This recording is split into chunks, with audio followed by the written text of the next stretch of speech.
This is a regularly scheduled meeting of the Waterville City Council. There are agendas available in the file pockets near the entrance or online on the City of Waterville's website. All items listed under unfinished business or new business are voted on separately. First, councilors will be given an opportunity to speak or comment, and then citizens will be given an opportunity for comments or questions. Citizens must speak at the podium and identify themselves. Each citizen will be allowed one opportunity to speak and will be limited to 3 minutes. Finally, councilors will be given another opportunity to speak or comment. Citizens who would like to speak on a topic that does not appear on tonight's agenda will have an opportunity to do so under the public comment section of the agenda. Pledge of Allegiance.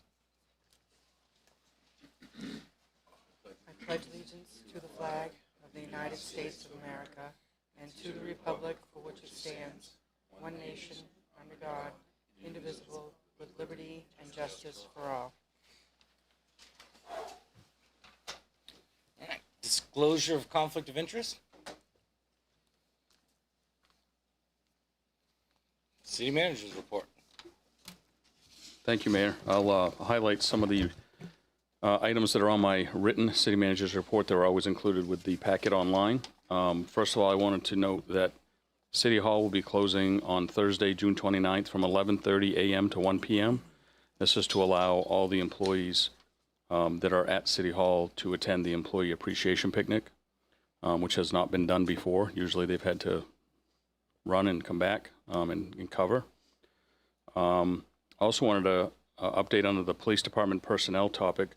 We have, as I stated at the last council meeting, we had hoped to hire one new patrol officer that is Maine Criminal Justice Academy graduate, and we have done that. Sam Violet, starting actually today, I believe. He has 4 years experience, an excellent community policing record, and has participated in the community outreach programs at Bangor PD. Comes to us directly from Waldo County Sheriff's Office. I will also say that we are finishing the hiring process for another graduate of the Maine Criminal Justice Academy for another patrol position. At this time, that leaves 2 patrol positions and 1 detective position available. I will say that as we go through some promotions, as with retirements that come up, we'll have more positions become open. But I appreciate the police chief's commitment to bringing in very qualified patrol officers to our staff, as well as the council's commitment to paying those officers a good wage so that we can attract them. So I appreciate that. The bulky waste pickup program, this information is completely from Public Works Director Matt Skeen, and I will say that I wanted to thank everybody in Public Works and Parks and Rec for all the work that they did. Obviously, this is the first time this has been done in a couple of decades, from what I understand. I think it went pretty smoothly. We will be looking at ways to improve it as we move forward.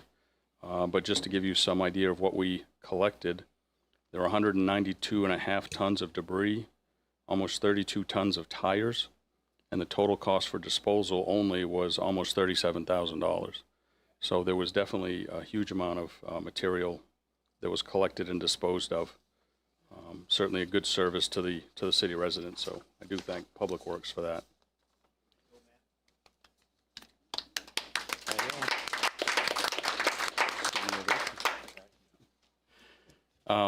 Another bit of good news, the Public Safety Answering Point, PSAP legislation, LD 1828, was passed in the legislature. I believe almost unanimously. I know it was in the Senate.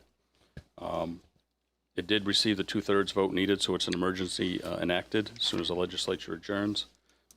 Police Department is working with state agencies to implement a PSAP at Waterville Regional Communications Center. Also working with the other municipalities that used to be served by Somerset County, or still are, that won't be any longer, on contracts to get them in place as soon as we possibly can. So that's another move forward for the city of Waterville. And last but not least, the downtown visioning presentation. So the presentation of the final vision plan will be presented to the public on June 29th at 5:30 at the Arts Center on Main Street in Studio 1902. That's the upstairs in the back. Everyone's invited to attend and see the vision plan recommendations and to hear about the next steps. Any questions at all? Anyone? All Moving on to council comments or committee reports.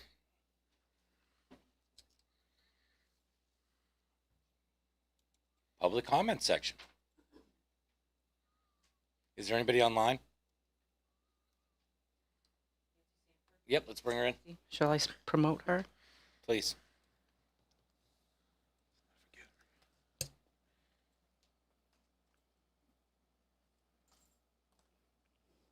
Hi, Nancy. Can you hear us okay?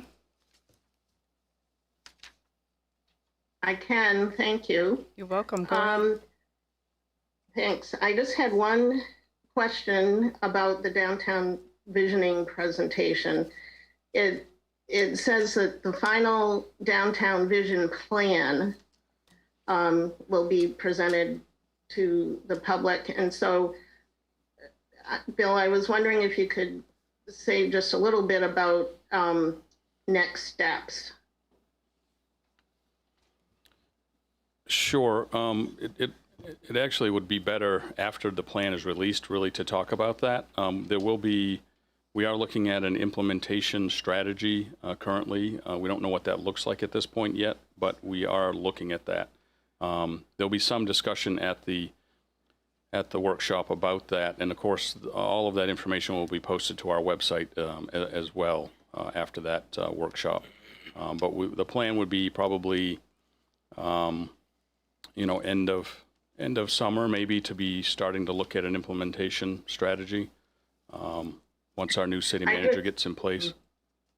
Right. And so I assume, like with the visioning sessions, that there will be further opportunity for community members to say, I like that, I don't like that, or I guess I'm asking who's going to make the decisions about what gets done. Well, that will certainly be up to the council, will be the final decision makers when it comes to that, but it will be, as part of the implementation strategy too. Again, we haven't finalized what that looks like at this point, so it's really too early for me to say. Okay, thank you. You're welcome. And just a couple more comments about a different subject. And I'm Nancy Sanford, Ward 1, for anybody who doesn't know me. I wanted to thank Jay publicly for reaching out to Bruce at the Winslow Community Cupboard just to make contact and see what maybe Waterville can be of help. And also to Rebecca, just wanted to also say publicly that I found your email hopeful that Waterville may be able to see its way clear to perhaps encourage communities to work together on hunger and or other issues. So, and just a bit of more information is that as of this week, or last week actually, I think, Bruce and the Winslow Community Cupboard volunteers have distributed 800,000 pounds of food in 2023. And in the entire year of 2022, he was just shy 12,000 pounds of 1 million pounds. So in half a year, he's already, doubled the rate of last year's. So just thought that was interesting information. So thank you. Thank you, Nancy. All right. Any other public comments? Yes, ma'am. Unless you want to talk about something that's on the agenda. Lisa Evans, Ward 6, and I thought this was going to be on the agenda. It was in the newspaper today, and we all know that the newspaper doesn't always tell us the truth. But the thing about using some grant money to find a space or rehab a space, and then we're going to rent the, is that on the agenda? I didn't Yes. see it. It is. Okay, then I'll come up.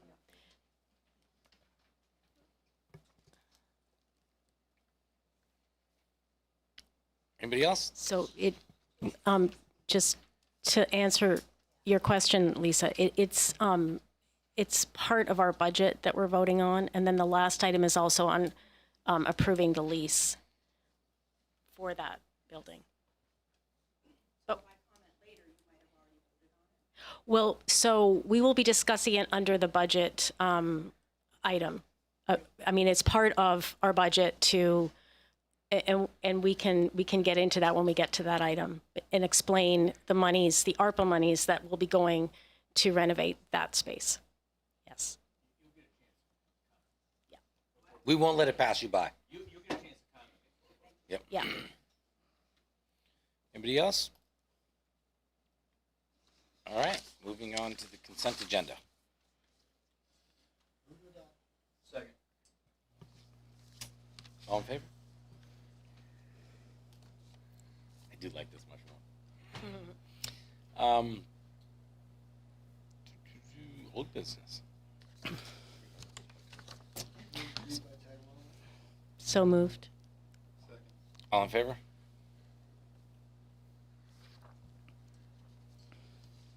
Moving on to old business, Resolution 103, 2023. Authorize the application for financial assistance for the Pine Ridge Recreation Area. So I think we're going to move to table this indefinitely. Yes, thank you. So there are many things, moving parts when it comes to our recreation facilities and improvements to them. So at this point, we do want this tabled indefinitely until we can take a more holistic approach to what we're trying to do with our recreation facilities. So that's what we would recommend. Can we get a small explanation? I'm seeing a lot of, let's say, social media, what's wrong, why isn't things getting done? Can we get just a bite of what's going on? You gotta turn your mic on. It is on. Oh. Might be closer. With regard to, In reference to this project, Tom, or? All the parks, what, there's too many people complaining that we're dragging our feet, things aren't getting done. So just just a small bite of what is happening, what we can't do right now. I mean, yes, I'm for tabling this stuff until we get it all straightened out. And I don't know why my mic's not working, but. I think it's working all right. It's working, it's just not close enough to your mouth. What you want me to do, get behind it? No, I mean, pull it closer. Closer? Yeah. I can hear it now. So as it goes for the Pine Ridge Recreation Area where we were going to be constructing new fields to replace some of those that are on North Street, we did receive bids, and the bids are significantly higher than what we have for funding available. So that's one of the pieces for the Pine Ridge area. As for other areas, I mean, I'll ask Matt if he wants to respond to that question, but without specific questions or areas, I think it's hard for us to. I don't know, just a generic, we're trying to get it done. We know we're trying to get it done, but there's always that one, you can talk to your blue in the face, so Yeah. I'll let somebody else talk. Well, anytime you have a project such as the Pine Ridge where the bids are significantly higher than what you have for funding, certainly we have to go back and re-engineer it, if you will, to see what we can afford for the money that we have available.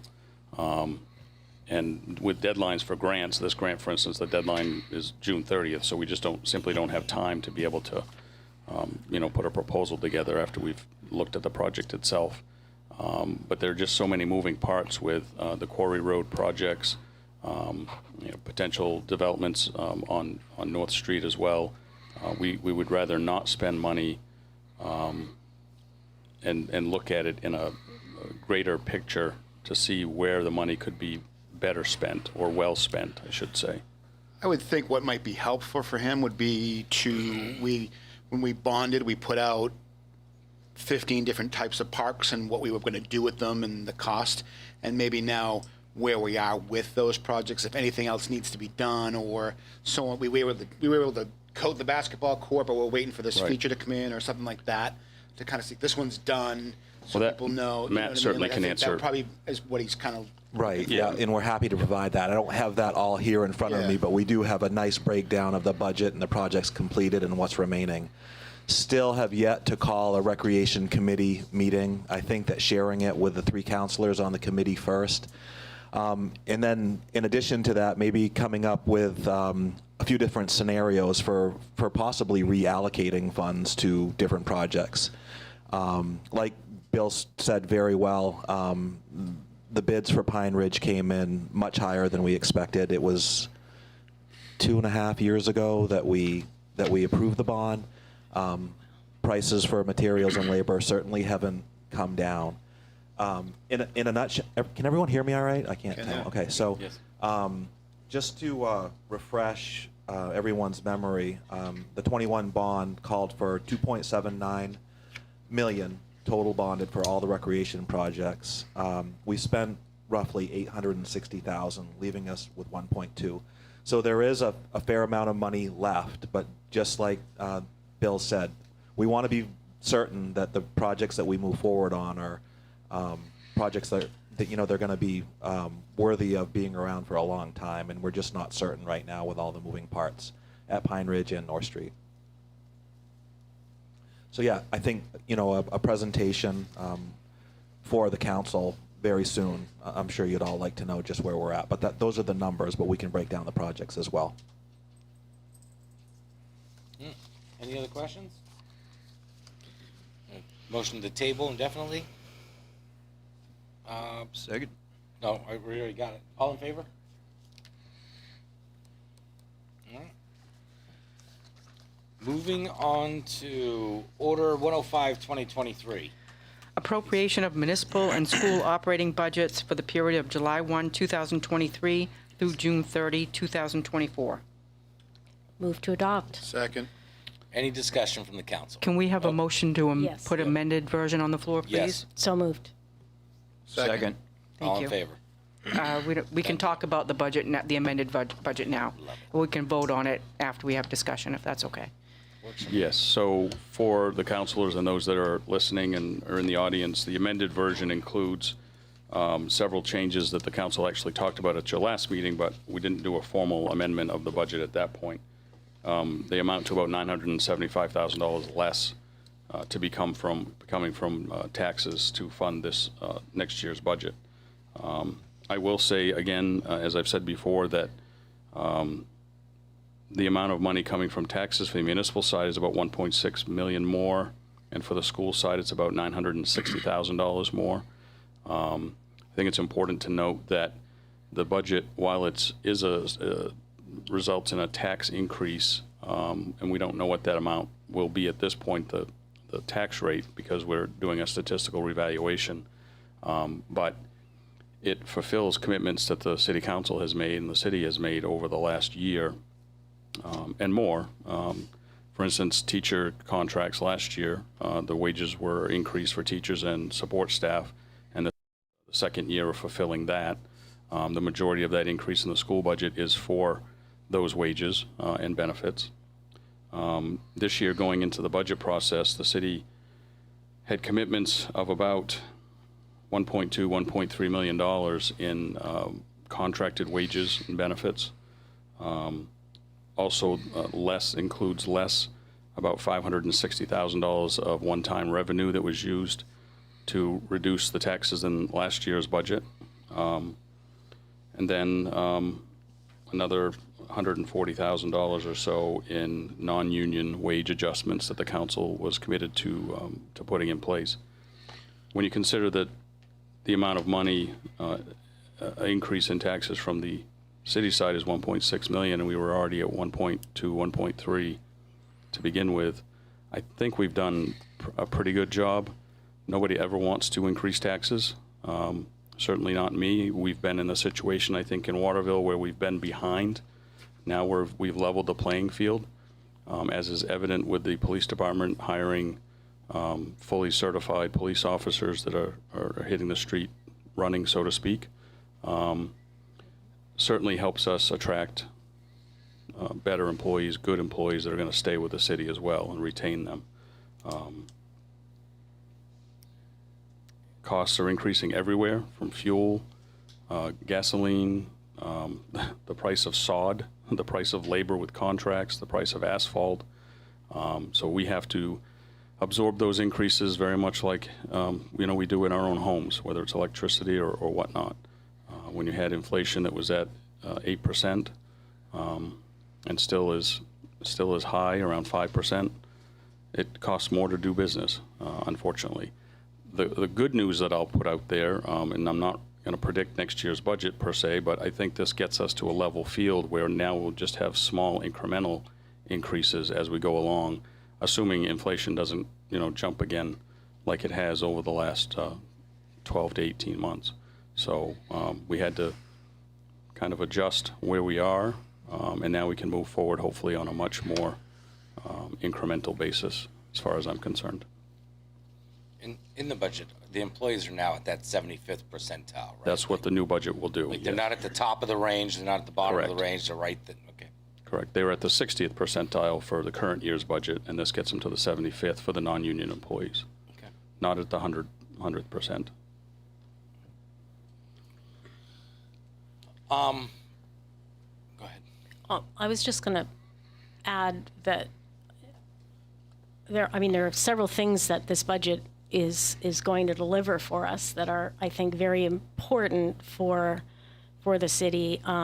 It includes several new positions which will increase service, including a community development officer, which is a new position for Waterville, but this is someone who will be tasked with developing a housing plan and pursuing funding and really providing some more coordinated leadership around getting housing projects developed. And that is funded in part by a grant. We have a couple of new positions that we wanted to do last year and we put off. The other, the PSAP service that we're introducing is, again, going to increase service for emergency calls, and actually it doesn't cost the city anything, but I think it speaks to the really careful thought that's gone into this budget from the staff. And so I want to thank Bill and the staff for really putting together the most efficient set of suggestions that we can really get the most for our tax dollars. The other element is a new city council chambers, which is in the budget, and we will be discussing that item later on. There is some ARPA money that's going to fund that, but $100,000 to do a renovation. And there's $50,000 of ARPA money to support outside agencies in this budget. And we still have about $800,000 in ARPA funds that we'll be able to use for some projects that are in the works around housing and other items. So I just wanted people to know that taxes are going up, but we're getting a better level of service and things we really need to help us move forward really productively throughout the city. Anybody else from the council? Anyone from the public? No, it's going to be later down. It's the last one on the agenda. Yeah, but you're authorizing to spend the money before you. Yeah. One's the lease, one's the authorizing of spending the money. So if my issue is the spending of the money. Yep.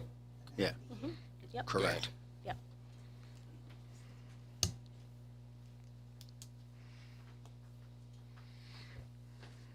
Okay, I have issues with the spending of ARPA money on the city council chambers. What?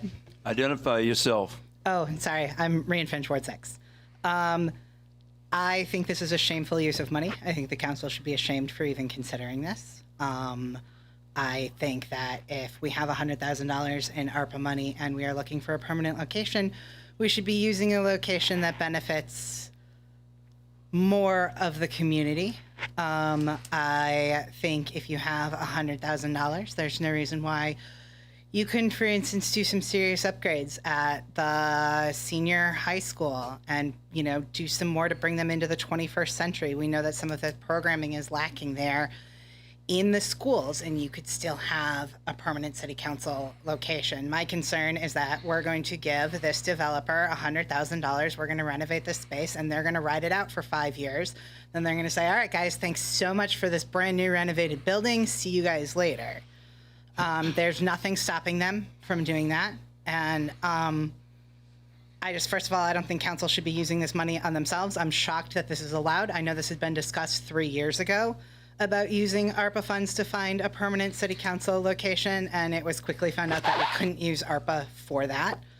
ARPA should be used to benefit the entire community, and quite frankly, giving the city council a building that they will use one Tuesday night and having to pay $6,700 a month to use a building one night a week is just not a good use of money. It's not good for the community at all. So I'm glad you brought that up. And if it were just for city council chambers, I'd agree with you. But one of the things that people have to understand about this building and its location is that it's also going to double as a community center for the community. It will be a heating and cooling shelter that we control, that we can deal with. We're calling it council chambers simply because we have to move from here.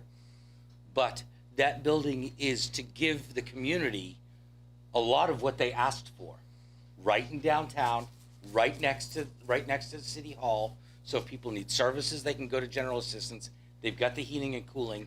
It's not like they're spending $100,000. That ARPA money is meant to do that. So if we can renovate that space to give you all of those things, I think that's a very good use of For ARPA money. only 5 years. We do No. not own No, this building. no. The problem is that that is the issue with only having part of the information.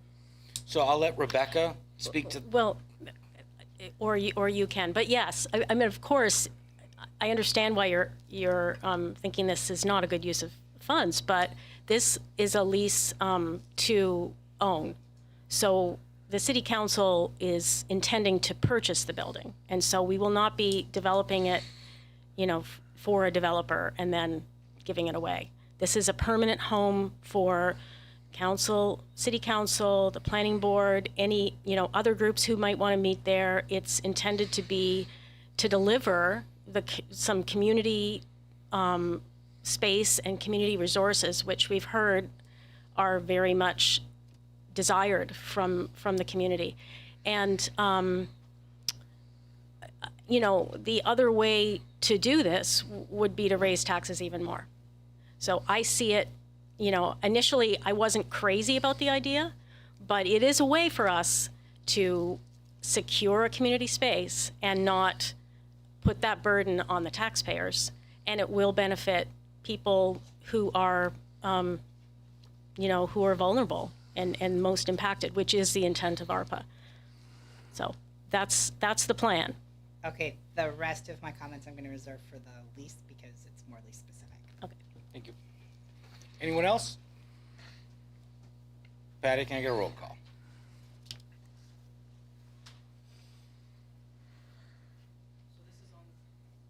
This is on the amendment. Yep. Counselor Gilly? Yes. Counselor DeBrito? Yes. Was that a yes? I'm sorry. Counselor Klepak? Yes. Counselor Green? Yes. Counselor Morris? Yes. Counselor Frankie? Yes. Counselor McCormick? Yes. The vote is 7 in favor and 0 opposed. Can we move it as amended now? So moved. Second. Anybody else want to discuss it? Are you good? Roll call, Pat. Counselor Gilly? Yes. Counselor DeBrito? Yes. Counselor Klepak? Yes. Counselor Green? Yes. Counselor Morris? Yes. Counselor Frankie? Yes. Counselor McCormick? Yes. The vote is 7 in favor and 0 opposed. All right, moving on to new business, Resolution 108, 2023.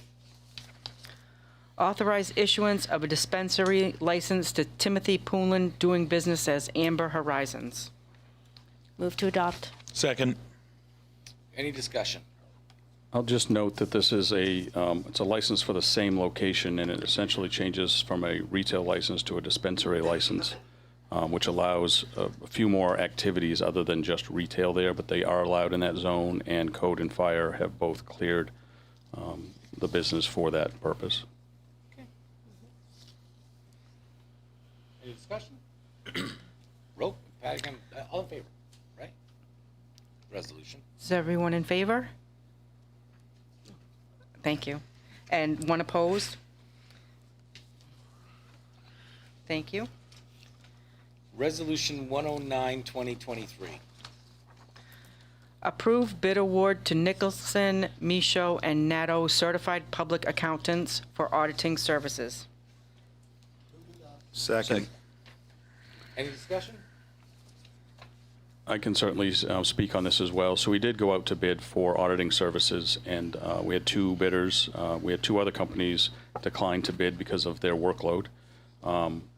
Originally, we did not think our current auditor, who is Nicholson, Michaud, and Nadu, were going to be able to continue auditing, but they did submit a proposal, and it is significantly less, as you saw in the documents in your material. So we look forward to continuing to work with that firm, which is also located in Waterville as compared to the other one that's in Portland. All right. Any other discussion? Go ahead.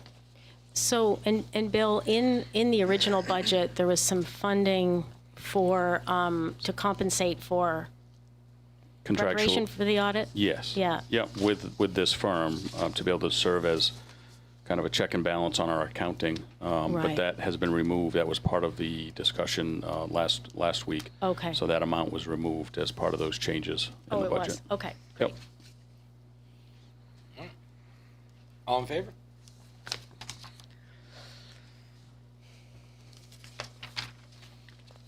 Moving on to Resolution 110, 2023. Approve bid award to Littlefield Paving and Plowing LLC for sidewalk rehabilitation services. To adopt. Second. And these are the ones up on High Street? This is up on Upper Main Street. Okay. Basically 22 sections of sidewalk. I had asked Matt and the engineers to come up with some sort of a out-of-the-box plan, if you will, because we didn't have necessarily this earmarked for repair. But when we noticed complaints from that sidewalks, and the engineers went out and looked at it, and went with Matt and decided on a plan to help essentially replace those sidewalks instead of rebuilding them necessarily. I don't know, Matt, if you want to touch base, but I think. Well, I can a little bit. It's right, Mayor. It's from the tracks, essentially, up to McDonald's. Okay. Yeah, on either side. It's roughly 700 feet.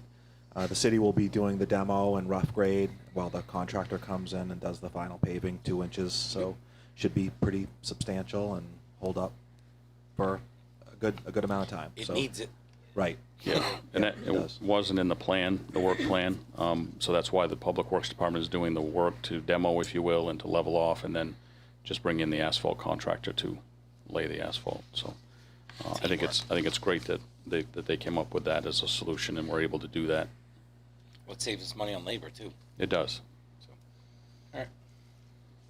Anyone else? All in favor? All right. Moving on to Resolution 111, 2023. Authorize the city manager to extend an agreement with Waste Zero, Raleigh, North Carolina, for purple disposable bags and services. Move to adopt. Second. So this is a contract extension for Waste Zero to provide the purple trash bags to the city for an additional 2 years. I can let Matt take it from here, I guess.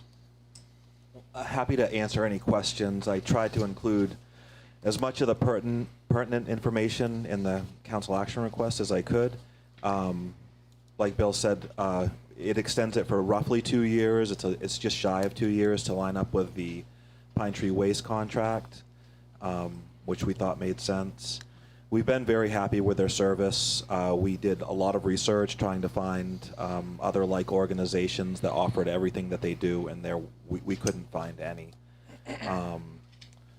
We did some comparisons on bag gauge, and they're thicker than many of them, not all of them.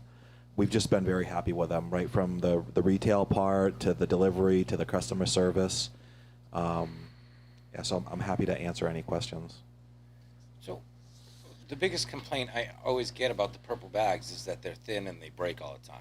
That is correct. So what happens, let's say a resident has a bag that rips on them. Is there a way for them to bring it to us and get another bag? Well, they'll call the number first. Okay. Yep. And then we don't have a program in place for someone to come. I mean, calling number, they don't care. We're in Waterville and they're in like North Carolina.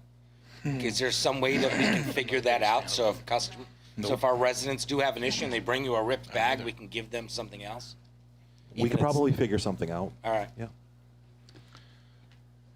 I just want to simply say, if you keep your receipt, you can bring it to the store that you buy it from, and they'll give you a whole new package. So that might be something you can do. Remember, kids, rip a bag, go get a whole new package.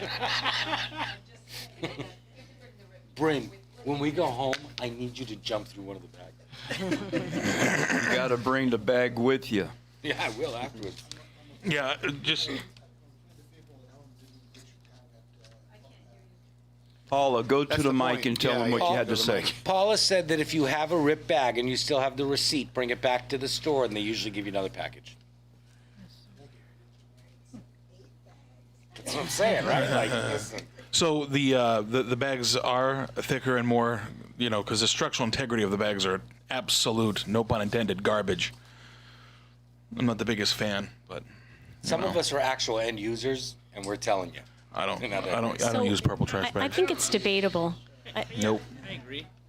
What? Never had a problem with purple bag? No. No, I have. They rip all the time. You,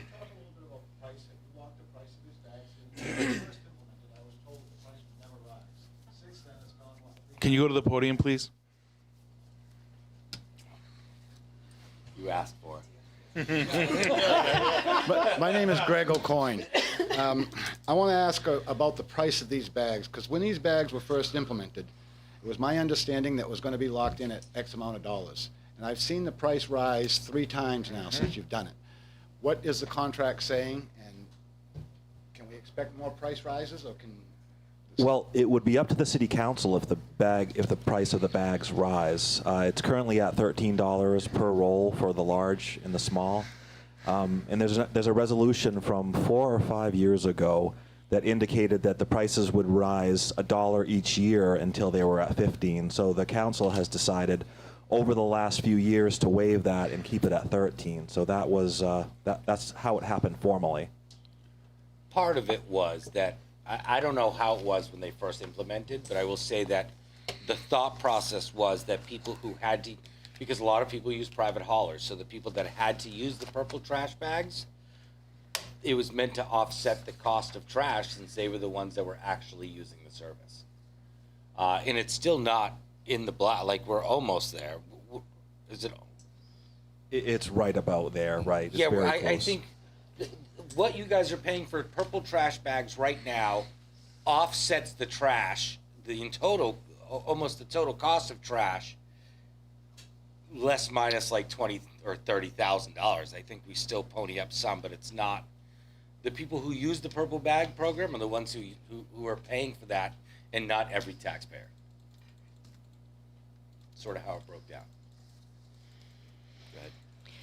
so I think that I don't have an issue with the quality of the bags personally, but I think that we should be making the bags available to low-income residents who really need a break on them, because it is a cost that's borne throughout the city regardless of income. And in particular, people say who come in for general assistance, I think they should be able to get purple bags through the city and through that mechanism just to help them, because they may have, especially families who have diapers and things like that, they may have more trash and less money. I also think that we need to look at extending the option to people who live in trailer parks to bring their bags to the curb and have them picked up if they wish to. That's been suggested to me by a resident there who would like to save $30 a month on having to pay for his own trash. And the city could help that individual who is a low-income resident in that way. We can't stop his rent from going up, but we could give him a break on the trash.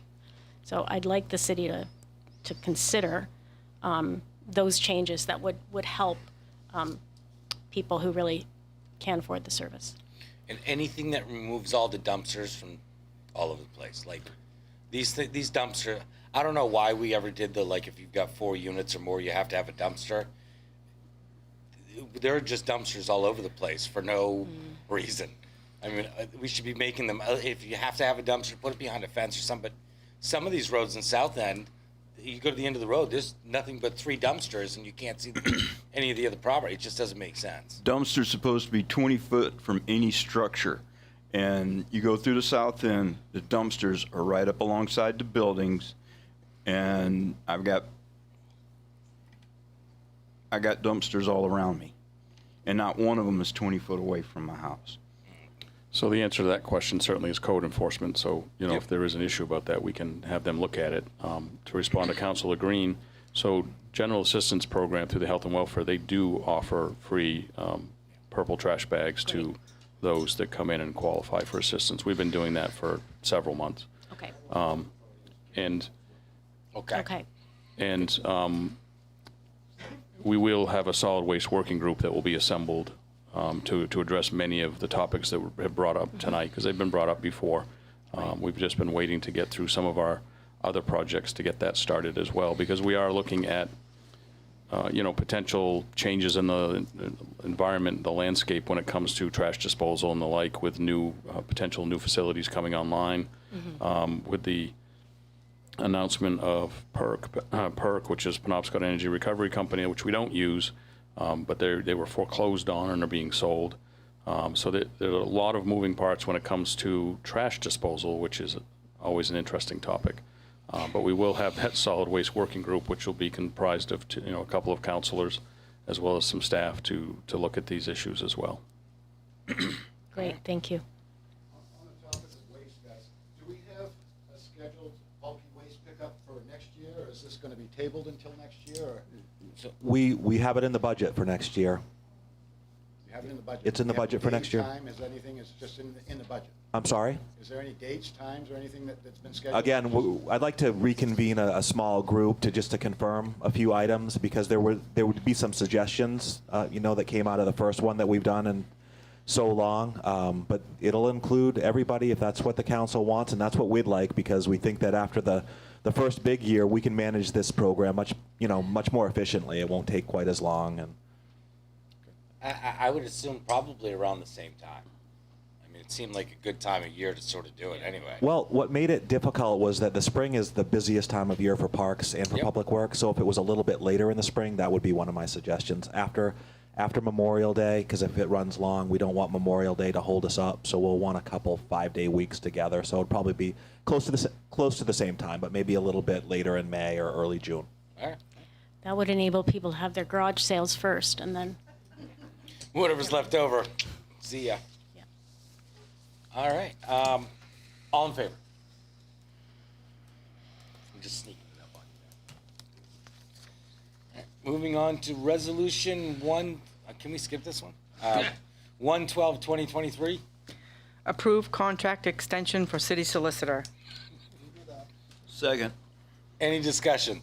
So this contract will extend the contract we currently have with O'Donnell, Lee, McGowan, and Phillips of Waterville to represent the city, provide legal services.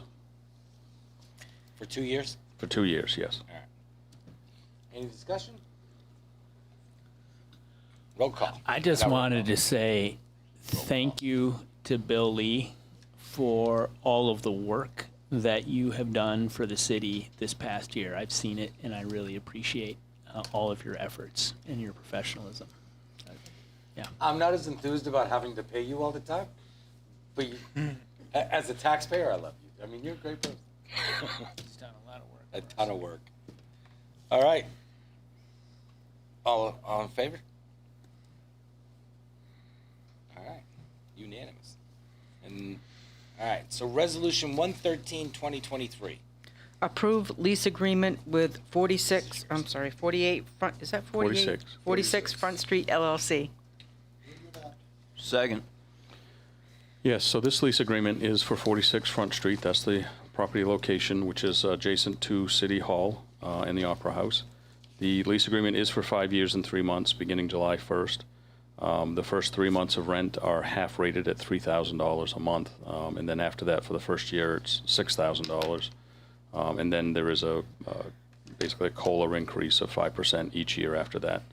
As has been discussed already tonight, and Jay, I appreciate you making promises, but we are using approximately 1,700 square feet of the 6,000 square feet that the city will be leasing for council chambers. That's the original intent. However, because of the available parking that comes along with the building and the extra space that we have there that we're leasing, we will be exploring what else can we do there. We've talked about it being an emergency second or third line heating and cooling center, which would be a convenient location, obviously. We've talked about having space available for community groups, meeting space available. We just don't have any plans currently of what that looks like. So that'll be what will be developed over the next 8 or 9 months, I would say, once we can do the renovation work to get council chambers in there and to put in appropriate fire alarm systems so that we don't have any issues with having a number of people gathering in that space. Those are essential code issues that we have to address. The intent of the council has been to purchase that property. The lease agreement does have that option built into it within the first 3 years, I believe it is. The lease agreement has been vetted and changed by our attorney several times, I will say. I think that this will be a good solution for not just the city council chambers, but for additional space for the community. It's a good location. It has parking. And in the future, when the city buys the property, there's an additional 3,000 square feet in the building, so give us a total of 9,000 square feet. That is currently occupied, as the council knows, by a business. No intention at this point to displace that business, certainly, but that money, the rent money that that business pays, will help offset the costs of the property and the building, and will, essentially pays for the money that is coming off the tax rolls, if you will, when the city buys the property. In the meantime, it is not coming off the tax rolls while we're leasing it. That still is a property tax building. I think that's it in a nutshell. We did discuss that as long as you leave that business there, which you don't really need the space otherwise, then that will essentially cover what we would lose in taxes for having that space. So it sort of worked out. So the other thing is that, we are paying to rent this space now, and we have it for Yes. one night a week? We have it for, basically one night a week, Tuesdays. Right. And we have to pay additional if we have other meetings here. So Yeah. it's an additional cost for us whenever we have a community meeting, a workshop, anything along those lines. So yes, we have this for one night a week. And the building is 6,000 square feet, correct? The portion that we're renting is 6,000 square feet, Okay. yes. So then the part that we're not renting is an additional 3,000. 3,000, okay. It's $1 square foot for right now. It's not bad. Jay. Yep, good. Will this project do anything to alleviate the crowding at City Hall? Claude, can you turn your mic on, please? I'm sorry, excuse me. Will this do anything to alleviate the crowding at City Hall? It certainly could help, and we don't have any plans currently. Again, we're focusing on getting council chambers in there first so that we're not paying rent here. But there's plenty of space there for whatever it is. Nothing's set in stone. We've tossed ideas around about, for instance, doing absentee voting in that space.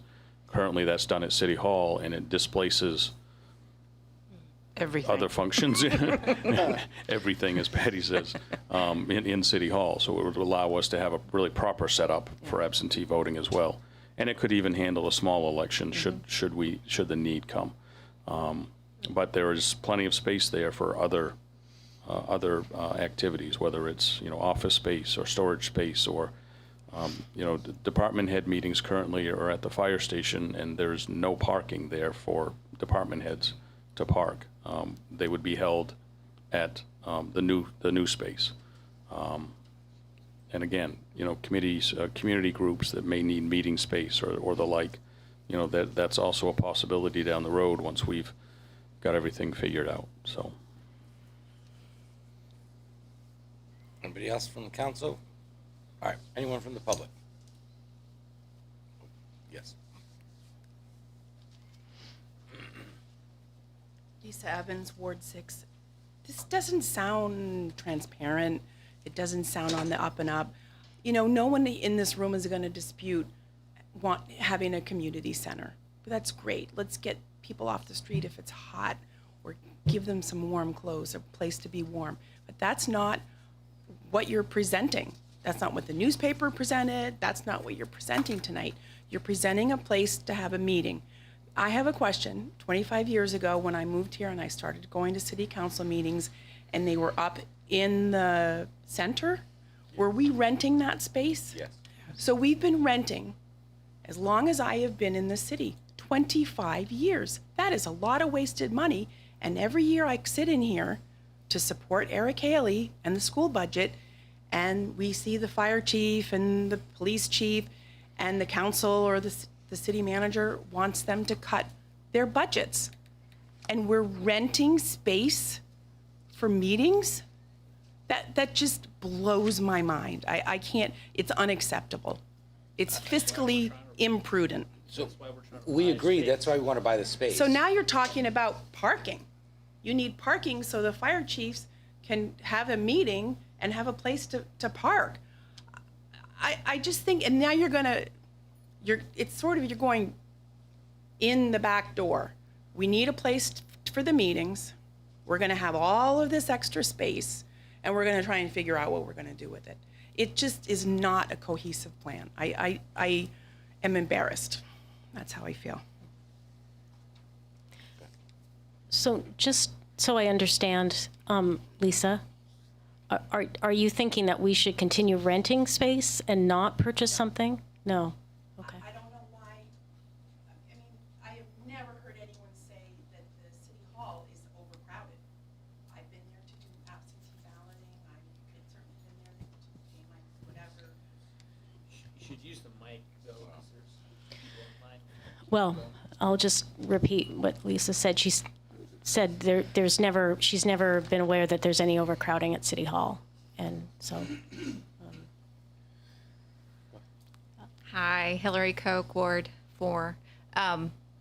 So I'm not going to disagree with Lisa, but I'm also not going to disagree with what you have said either. So City Hall is overcrowded, and I can appreciate that.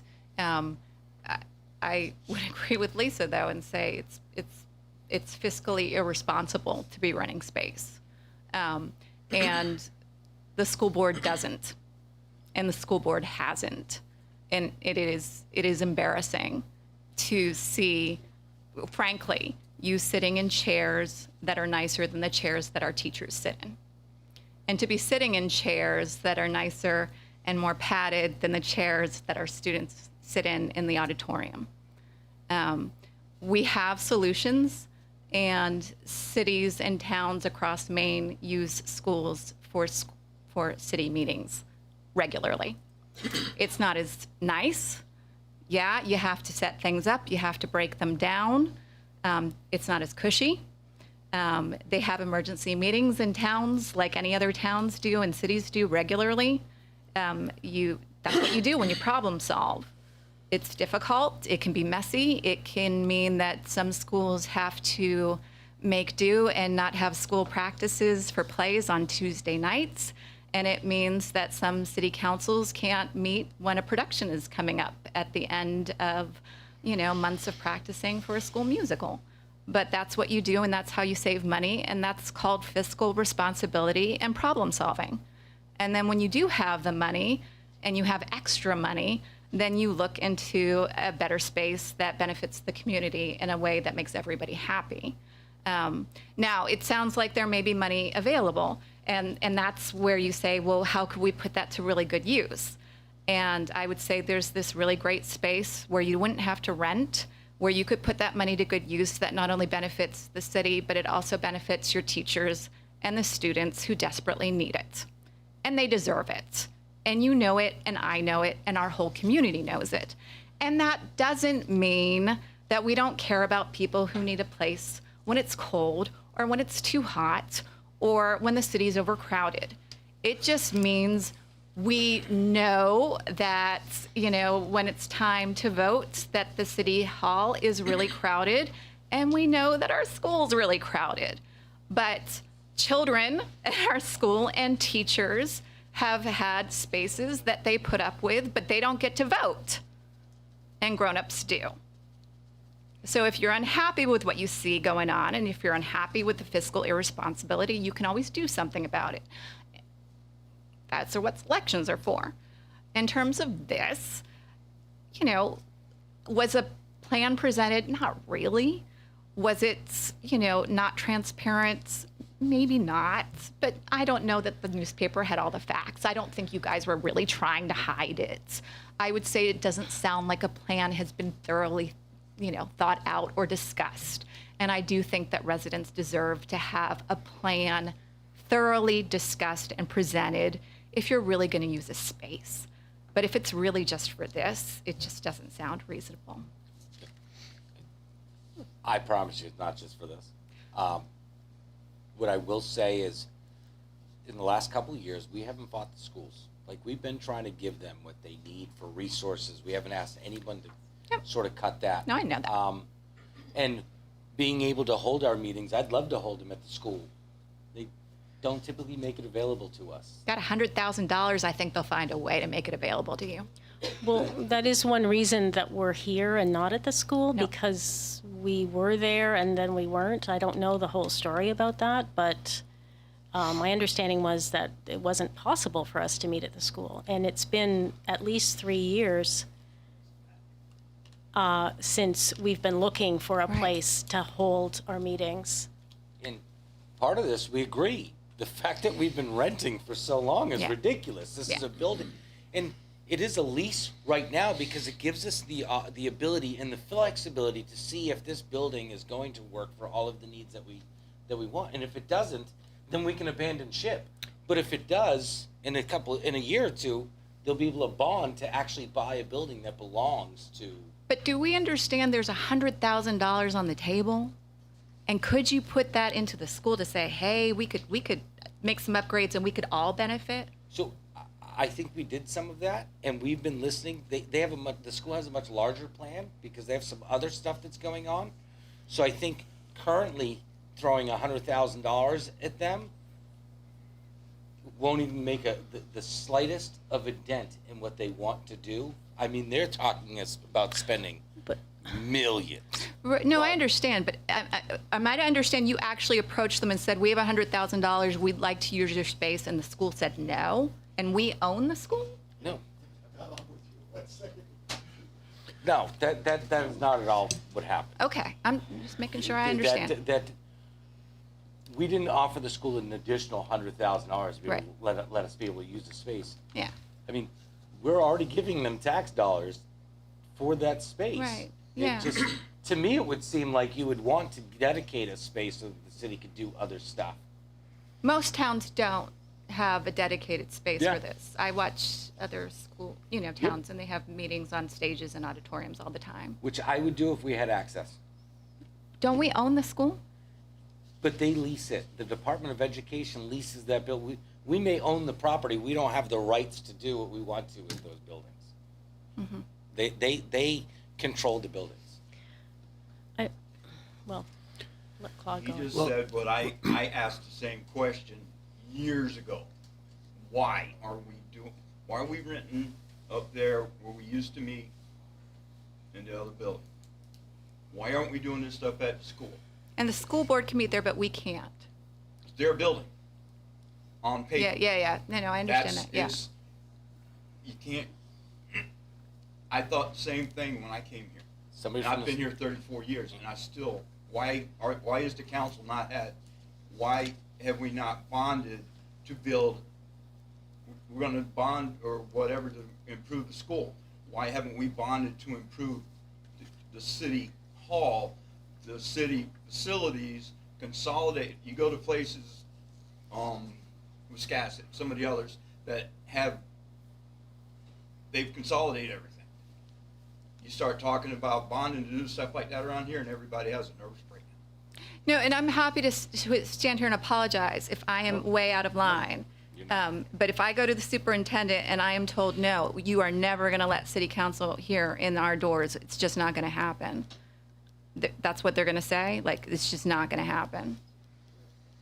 What was that? Who drafts the lease? Is it the Yeah. city drafts No. the lease or do they do? So, honestly, I'm not 100% sure what you would get from the new administration. I'm happy to give them a call tomorrow. I just want to know that I'm this happy has to been give a call in explored. 10 minutes when we're done. You know what I'm So- saying? Like, I just want to know that everything's been exhausted, because to me, it just seems like $100,000 on the table could go. It was, You know. but part of it is that it wasn't, in our eyes, it wasn't just council chambers going in. We had a vision for what that space could Yeah, be. no, I appreciate and that. it's what everyone was asking for. So it really sort of, it made sense. It was right next door to where we currently operate. Mm-hmm. It expands parking for downtown for people to use. Because unless you're a patron, currently you can't use that, you're not supposed to be using that parking space at all. Right, no, of course. So it's sort of for this exploratory thing. It gave us an opportunity to see all the different things that we could do with this building. Okay, and I want to give other people a chance to speak, but so I understand you would be leasing a space, but not the whole building, but That it's is leased correct. to own the whole building? Yes. So once we decide, if we decide to buy that building, then we would take over the entire building, and the tenant that's currently there, for most intents and purposes, could just stay there, and they'd pay the city rent. But you just said if we decide to buy the building, so it's not you are planning to buy the We building? would like to, but if there's something structurally wrong with the building, you're not gonna buy Okay, that. so it's really just an if right now? Yes. Okay, all right. Well, and partly because that is a big commitment, right? So we do want to see how we live in it, right? Yeah. Hey, Jake. Oh, sorry, Claude. Well, this fall, we're going to start looking at the long-term capital program for the city. And it's something that we haven't done for a few years. And amongst the things that we'll be talking about will be the serious renovations that the schools need. One of the numbers that the school board has thrown around is $30 million. That would be a substantial bond, much larger than the city's done in years. We'll also be looking at the proposal that's on the table right now, whether to purchase the building on Front Street and turn it into council chambers for one thing, offices, community center. There's a variety of uses. There's a substantial building. So these are things that, while it seems like it's coming out of the blue sky, we've been looking for council chambers on a permanent basis for more than 3 years now. Yeah. Ever since COVID drove us out of the space that Colby was providing us. So the thing about it is real estate negotiations are one of those things that we don't do in public. So while it may seem that it's coming out of nowhere, this is something that council and particularly the city manager has been working on for the past 3 years. It's finally come to fruition, and I frankly think that when we see what's being planned next week in the revisioning, why the fact that the city will have its finger on a choice spot of downtown real estate will put us ahead of the game in terms of implementing that plan. So while I appreciate that it does seem like we're coming out of left field on this, this really has been carefully thought out, and I frankly think it's a way for the city to move forward and be prepared for what the 21st century is going to be for Waterville. If I may. Please. Yeah, I don't want to be redundant to what Claude said because you said it so well, but simply to maybe underline in different words the point that Jay was making, that you talked about fiscal responsibility, and everybody here wants to be responsible, fiscally responsible for sure.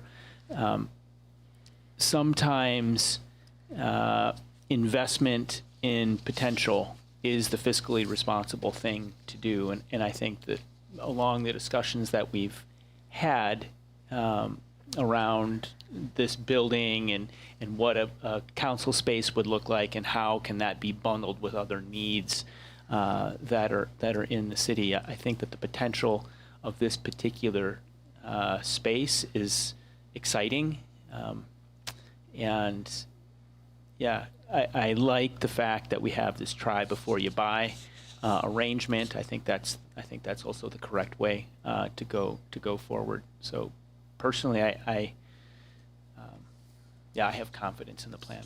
I'm not sure that if you're investing money, if it were refurbished, try before you buy makes sense. But if it's our responsibility to invest money in it. Basically saying that, we're going to be spending $100,000 on a building that we might not buy I think that's a primary and understandable concern from people, is we're going to renovate this building for $100,000 and possibly, would we buy it then? So Patty, do you know how much we spent to we didn't renovate, but how much did we spend to dress this room up? With all the equipment and stuff that we'll be able to move some of it, but do you remember how much we spent to do this one space? Probably around 20,000. We're gonna have a cost every single time we move. It sticks. We need to find a permanent location to be. Go ahead, Joe. Just is the right to buy at the end of the 5-year term built into the current lease? Is it the city's right to first refusal, or how are we envisioning that transition? I think once we get the building, Bill, correct me if I'm wrong, but we can purchase at any time, right? Yes, we can purchase at any time within that first 3-year period. Oh, that's written into the lease? The Yes. city can buy? Thanks. Yeah. Like, we wanted to make sure that we were protecting ourselves and that we could walk away if we needed to. That's why we pay Bill, the other Bill. We got too many bills. Hi, Sam Burdick, Ward 3 now. One question. So what is all of this going to cost? Like, what is the rent? Because the newspaper had two different figures. It's $6,000 a month. It's $6,000 a month starting, so it's not the 12. Jay? Yeah, so it's $3,000 for the that's right. first, per month for the first 3 months. And then for the first year, it's $6,000 a month. And then it goes up by 5% for each year after that. Okay. And then what is the purchase price of this building? The purchase price would be $1.5 million. And is that a fixed rate? That's a lot of money. That's a fixed price, yes. Okay, and So it have will we not- priced other buildings out? That's unfortunately, that's what the market looks like at this point. It's the market prices are anybody that's trying to buy a home understands that, or even trying to rent a house or an apartment understands the rates are ridiculous right We've now. been looking at this for 3 years, Samantha, and this is, in fact, the best deal that has come across our table. A building that requires some renovation, but not millions of dollars of renovation like some of the other buildings that we've looked at. This is, in fact, the best deal that we've seen since we've been looking. And so the other thing I've heard in this discussion is that we aren't sure about the condition of the property. Shouldn't the council do some due diligence before entering that contract with, like, if this is a property that you're thinking about purchasing, perhaps we should do a little bit of due diligence before we enter this contract and see if it's feasible. It has been done. Okay. Bill can speak to that. Yeah, I certainly can speak to that. So our city engineer is a licensed building inspector, which is very fortunate for us. So he has gone over that building. He's been on the roof. He's looked at the cooling units on the roof. He's looked at the heating system, the structure itself. There are some responsibilities built into the lease that the owner of the building has to take care of, such as the roof, for instance. I mean, it is a flat roof in Maine, so that was the first thing we looked at.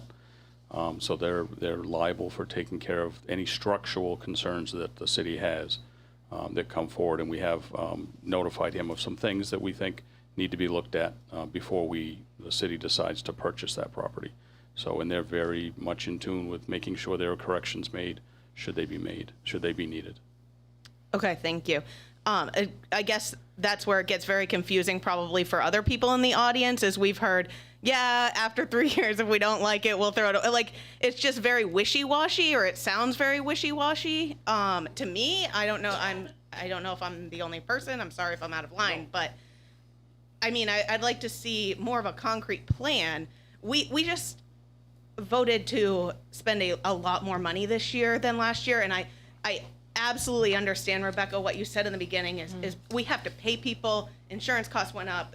All fuel costs went up. Like, I completely recognize why the budget is more, the municipal budget, but we're asking people to then shoulder another increase, right? If you want to talk about people's rents, they're going to go up if property taxes continue to rise.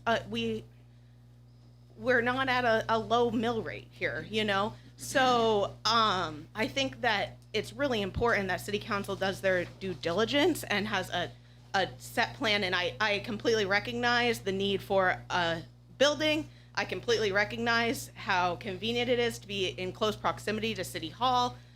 Like, all of these things that you're saying are very valid and understandable. But I think we also need to make sure we've exhausted other avenues like the school. But also, is this a good investment long term is really important before we enter the agreement, like before we sign a lease, in my opinion. So I would say that it seems wishy-washy because we gave ourselves maximum flexibility to walk away. I think that was extremely important, to be able to have avenues to just step away if it's not going to fit what we want. But we've also locked in a rate that isn't going to, it's not like the building's going to get more expensive a couple years down the road when we want to buy it. We've sort of negotiated what that price is going to be now. And we looked at other buildings that were nearly the same cost, that were going to require hundreds and if not millions of dollars worth of renovation. There just aren't a lot of buildings in this area, short of building something new, that's going to give us the flexibility to give everybody in the community the things that they've asked for. I mean, there's open storefronts all over Main Street, Mhm. and Again, the entire second we floor. don't own those. I understand. Have you approached any other businesses? We have approached anyone who would listen over the last 3 years. We've toured building upon building upon building over the last 3 years. This is the one that we've landed on. I mean, it's been a lot of deliberate work. Right, and there are Part of the reason we can't discuss all of the other places that we looked at is these are confidential real estate transactions, and we're simply not at liberty to say what other deals we were offered. That's It is, there are, there are things that need to go with it. There are empty storefronts downtown, but then you have the parking issue, right? And they're not necessarily suitable. So, this was the best option that we've come up with in 3 years. And there are, it seems there are a lot of benefits to it. A lot of people, the conversation through the fall and winter has been concern about where people will go when it's cold out or when it's too hot out. And, the warming and cooling shelter was a hot topic. While we haven't decided definitively that this is going to be a use of the space, it's certainly a possible use, along with other, needs for a place for people to gather without, a cost, right? And to have meetings. So I do appreciate these questions. I think they're important. And I don't know, Bill, what's the impact of tabling this vote tonight? Do we need to think about it a little more? Well, the impact in tabling it is the potential that you could lose the space. I mean, that's what it comes down to. There were 2 or 3 other entities that were waiting for the city's decision. Regarding the school and the idea of putting this money towards the school, it does seem to me that the school had a lot of its own CARES funds that were designed for capital, right? I mean, there was a lot of money available to the school district for that purpose, too. It sounds to me like the ARPA fund, a lot of this is using ARPA funds for this purpose. My other question for Bill is whether you think that we need $100,000 this year to get this building into the shape where we can use it. I absolutely do. I think that that's a low number. I think we're going to be doing some of the work, our public works crew would be doing some of the work to keep the price down for us. Just as an example, putting in a fire alarm system, which is something that we have to do because of code requirements, is a $30,000 number. I mean, that's what that costs. Right. So unfortunately, I think 100,000, if it's less than that, we certainly are going to spend less. Right. But in comparison to other properties and other locations that we've looked at, 100,000 is really a lot less expensive than any of the other spaces that were looked at. As for the school, I mean, the other comment here is that I know that when they have meetings, they displace different activities. They could always use this space for school board meetings as well, so that they weren't displacing activities at the school. I know we haven't thought about that, but just hearing the discussion, You just did. it's one of those things that could possibly happen as well. So, and I think when you look at this particular location, like, I think that's the big thing, right? Location. Like, it can't get any more downtown or central into the city. It's right next to City Hall. I think when you look at, the other things that are important, parking. Parking is at a premium in this city, and like, we've got spaces for people to attend these meetings. The third thing that is really fantastic about this building, it's all on one floor. So we don't have to worry about, elderly or anyone coming in, going upstairs in elevators or anything of that nature. And then the fourth thing is just the possibilities of what else we could do in the building. Right, it's a blank space. It's pretty much wide open with a couple of pylons and a really weird structure that we want to remove to just open it up even more. But the endless possibilities that of things that can happen there for the benefit of the citizens of the city is really kind of endless at this point. And it's a blank slate. So I think when you take a look at that. And just, again, going back to the location, any type of real estate purchase is going to become an asset for the city, and is involved in any type of evaluation, and anytime we bond, and how much the city has for assets and things like that. So again, this is a great property for us. Anyone else? Go ahead. Greenfinch, still Ward 6. Not Ward 3? No. Lucky me. Still Ward 6. When I spoke earlier and I said, what's the plan for this? You said, here's what's going to happen. We're going to use it for this. We're going to use it for this. We're going to use it for this. And now I'm being told that's not the case. That as Bill said, like, he appreciated that you made these promises, but they're empty promises. I feel like I've been lied to. I feel like you guys want a space for your council chambers. You found a building and you're going, okay, great. We're going to use this for our permanent council chambers. Who cares that the rent is, 3 times what we're currently paying right now for our council chambers?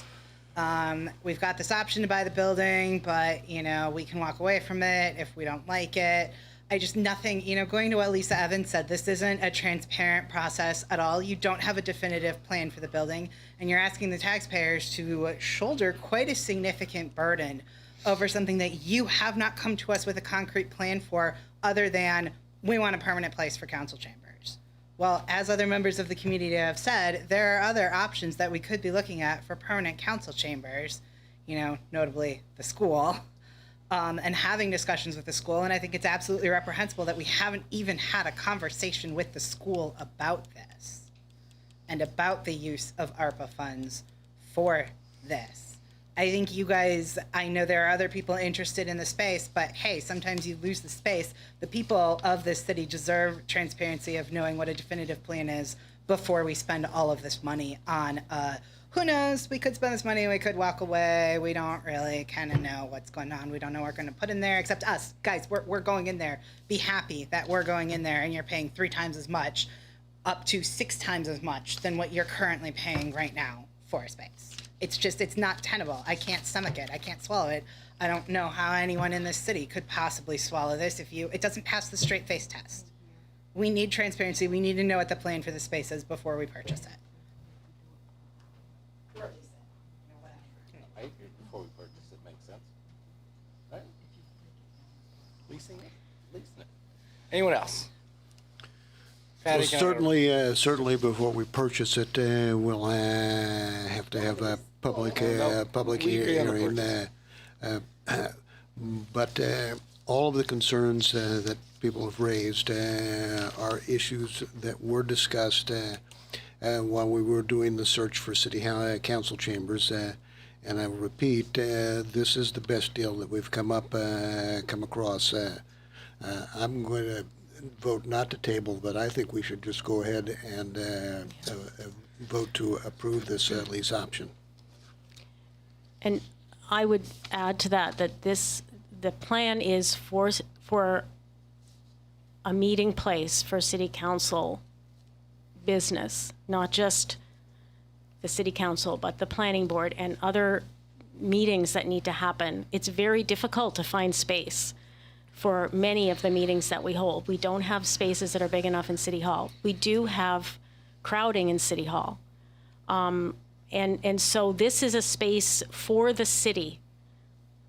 It's not, we're not hogging space so that we can have a cushy place to have our meetings. These chairs are rented, by the way. I mean, so. Yeah. So this is responding to what we've heard from people in Waterville about needing more flexible space for the city to be available. And we don't know what that is yet, but we will develop that plan with securing this building. We're not going to purchase it. We're going to lease it.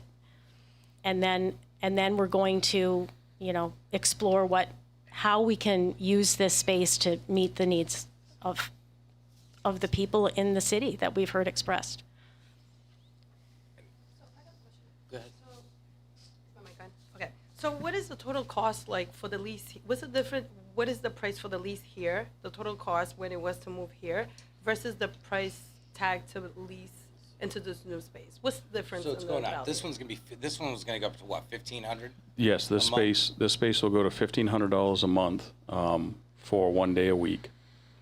And the lease cost for the other property, it's for the first 3 months, it's $3,000, and then it goes to $6,000 for the first year. Is it for 1 day a week on that? No, place? it's for the entire. We Okay, get, we so get we- it every day, any day, So any you, time of day. you get more money for your value over there. Yes. Well, it costs more, but in the end, it's going to cost more. But if you can do all of the, if the building works to do all of the things that the community has asked for, It's gonna cost more, but you're gonna have it available more as well. yes. Yeah. And the space is substantially larger. It's 6,000 square feet. That's Which we're not gonna use all of it for council chambers. What do we use, like 1,700 square feet? So, this is also one of those times that I feel like we always talk about, almost no matter what the issue is, that we talk about stuff ad nauseum for long periods of time, and we say that we need this and that we need that, and then when we're finally ready to sort of deliver on some of that, it's always like, well, not now because we can't pay for it or we can't do this. We've looked at so many buildings. In the basements, in the attics, all the way around.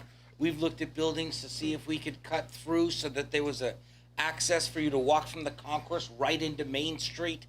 We've looked at so many buildings over the last few years.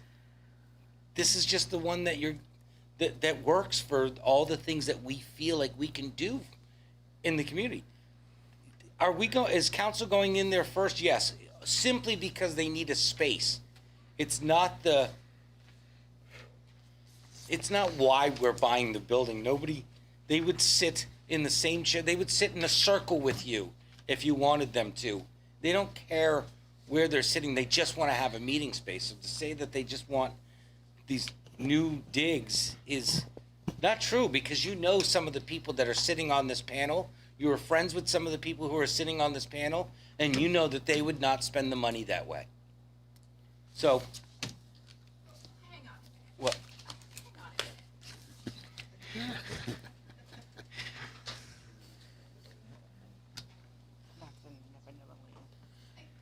That's not fair, okay? It is the way that the message is presented. So we're allowed to respond reasonably with questions, and we're allowed to be concerned about it, okay? It's totally reasonable to read an article in the paper and to have concerns. 100%. Okay, you can't be angry at citizens for coming and saying, hang on. I'm not angry. Okay, and we're not saying that we're not your friends. We can go and share a meal and have a drink and still be happy about it, and still say we think you're being fiscally irresponsible and not expect to be mansplained. Okay? Great. Okay. Anyway. I feel as though I also have the same ability to speak back without it being considered mansplaining. I'm just having a discussion with the people who are here. And when I feel like council members are being attacked, I feel a responsibility to speak up, because in times before that didn't happen. They were allowed to just be spoken to, and we haven't had that in the last few years. So if I came off a little gruff, I apologize. That wasn't my intent to do. But short of that, can I get a roll call? We don't need a roll call. Oh, that's right. Can I get a show of hands? So no, you can't. All in favor? Any opposed? And we Vote can of have 6 that in meal favor anytime. and 1 opposed. Can we adjourn? Yeah, please. Move to adjourn. Done.